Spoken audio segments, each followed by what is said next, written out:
हानी इब्ने उरवा को कत्ल करके लाश बाहर फेंक दी गई। हानी जैसी शख्सियत पर रहम का न करना और लाश का बाहर फेंक देना कूफे में दहशत फैलाने के लिए काफी था।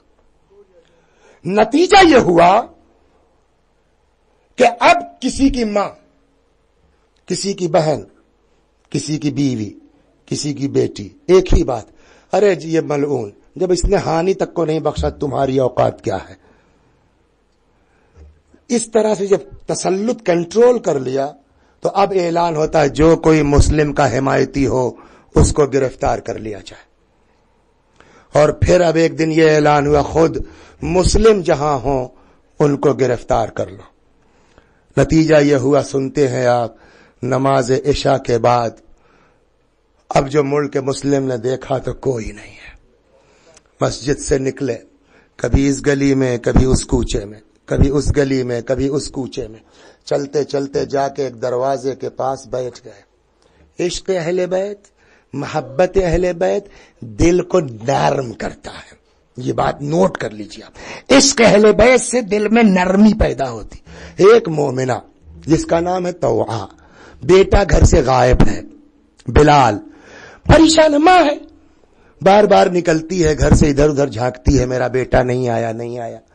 अब की जो देखा तो एक आदमी बैठा हुआ है, चूंकि मोमिना है, मुहिब्बे अहले बैत है, दिल नरम है, कहती है भाई कूफे के हालात अच्छे नहीं है, मेरा बेटा घर से बाहर है, मेरे दिल पर क्या गुजर रही है मैं जानती हूं, तुम्हारे घर वाले परेशान होंगे, चले जाओ, अपने घर चले जाओ।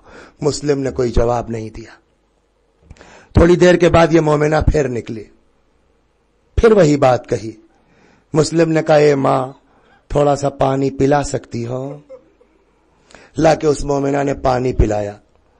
जब पानी पी चुके, प्याला वापस करने लगे तो कहने लगी अब तो पानी पी चुके ना, अब चले जाओ अपने घर, मेरा बच्चा घर से गायब है, मुझको पता है मेरे दिल पर क्या गुजर, घर वाले परेशान होंगे। मुस्लिम ने कहा अम्मा ये बताओ जिसका कोई घर न हो वो कहां चला जाए? जिसका कोई घर न हो वो कहां? कौन है आप? मैं मुस्लिम इब्ने अकील सफीर हुसैन। अरे आका आप हैं? जल्दी से दरवाजा खोला, अंदर आइए। ले जाके हुजरे में बेहतरीन जगह दी, दौड़ के खाना लेके आई। मुस्लिम ने कहा खाना नहीं खाऊंगा, मुसल्ला ला दे। मुसल्ला दे दिया, पूरी रात मुसल्ले इबादत में गुजार दी। सहर के वक्त निस्फ शब के बाद न जाने कब इसका बेटा मलऊन बिलाल आया। कुछ देर के बाद इसको शक हो गया, कहता अम्मा उस हुजरे में कौन है, तुम बार बार उधर मुतवज्जे होती। मोमिना कहती है किसी से कहना मत बेटा, बहुत अहम मेहमान है, मुस्लिम इब्ने अकील दामाद अली सफीर हुसैन। ये मलऊन वहां से उठा, सीधे आया इब्ने जियाद के दरबार में। कहता है कहीं और मुस्लिम को ढूंढने की जरूरत नहीं है, मुस्लिम हमारे यहाँ। 200 सिपाहियों के साथ भेजा गया। जैसे ही घोड़ों की टापों की आवाज महसूस हुई, मुस्लिम तैयार होने लगे। ला मेरी ज़रा दे दे, मेरी तलवार दे दे। मोमिना तड़प गई, कहां? कि ये लोग घर में दाखिल हो जाएंगे अगर मैं नहीं निकलूंगा। मैं कहूंगा आका मुस्लिम, दूसरे के घर का इतना लिहाज है कि अगर नहीं निकलेंगे तो घर में दाखिल हो जाएंगे। अरे काश आप आशूर के दिन होते तो किस तरीके सारे इमाम के नीचे से बिस्तर खींचा गया। जज़ाकुम रब्बुकुम। निकले, जंग शुरू हुई। थोड़ी देर में पैगाम भेजा गया इब्ने जियाद के पास, मदद। 200 और आ गए। फिर पैगाम गया, मदद। 200 और आ गए। इब्ने जियाद ने कहा एक आदमी को पकड़ने के लिए? उसने कहा कि कोई कूफे के बनिए और बक्काल के मुकाबले में भेजा है, ये अली के घराने के। 600 के बावजूद इब्ने जियाद बचा किस बुनियाद पर है? मुस्लिम ने क्यों छोड़ दिया? मुसलमान किसी पर धोखे से वार नहीं करता, लेकिन मुस्लिम के साथ वही किया गया। ये 600 अफराद भी कुछ न कर सके। फिर धोखा, एक गड्ढा खोदा गया, घास वगैरह से बराबर कर दिया गया।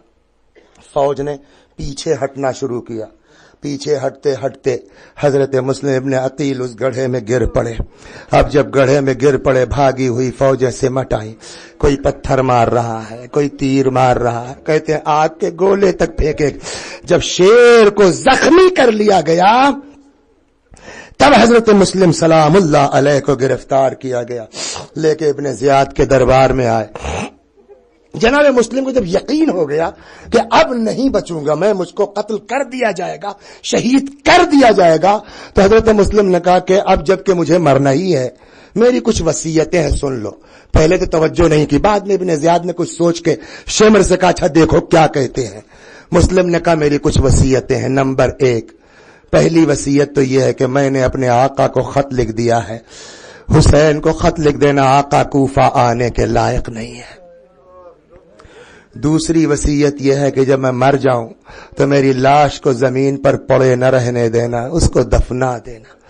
تیسری وصیت یہ ہے کہ میں اس کوفے میں 700 درہم کا مقروض ہو گیا ہوں, میری زرہ اور تلوار بیچ کے میرا قرض ادا کر دینا. ابن زیاد نے اس وقت بھی طنز کیا, کہا مسلم ہر دولت مند آدمی تم کو اپنے گھر مہمان ٹھہرانا چاہتا تھا, تم کو کوفے میں قرض کی ضرورت کیا پڑ گئی؟ کہا اس لیے کہ ہم لوگ سخی گھرانے کے ہیں, لوگ آ کے ہم سے مانگ دیتے ہیں تو ہم انکار نہیں کر سکتے. ابن زیاد نے کہا جب تمہارے پاس تھا نہیں تو قرض لے کے دوسروں کو دینے کی کیا ضرورت تھی؟ فرمایا اس لیے کہ مجھ کو پتا تھا میرا مولا آ رہا ہے, حسین آ رہے ہیں, میرا قرض وہ ادا کر دیں گے. اب جب کہ میں شہید ہو رہا ہوں میری تلوار اور زرہ بیچ کے میرا قرض ادا کر دینا. لیکن میرے بھائیوں ایک بھی وصیت پر حضرت مسلم کی عمل نہیں کیا گیا. جب امام حسین علیہ الصلوۃ والسلام ادھر سے مکے سے 8 ذی الحجہ کو چل چکے ہیں, راستے میں کوفے کا انسان ملتا ہے, کیا خبر ہے؟ اس نے یہی تو پیغام دیا تھا.